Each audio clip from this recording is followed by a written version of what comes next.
Job didn't read Job. I'm gonna say that again because y'all didn't catch it. Job didn't read Job, he lived Job. Job has always been a source of struggle for me, very, very candidly, right? Wrestling with this text because if we're honest with ourselves, it's easy for us to read Job because we get the prologue. We get the prologue of why. We get the why in the very beginning. Job didn't read Job.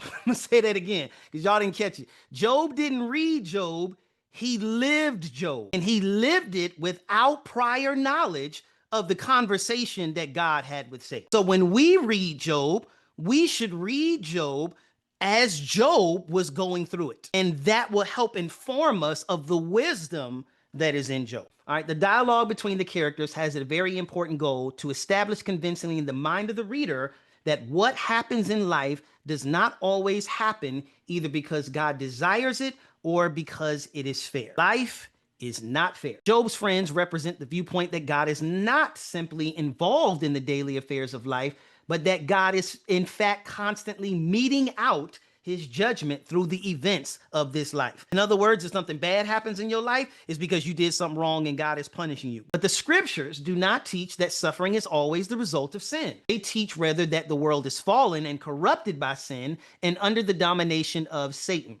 and that many things happen in life that are not as God wishes them to be, specifically that suffering is not necessarily the result of sin.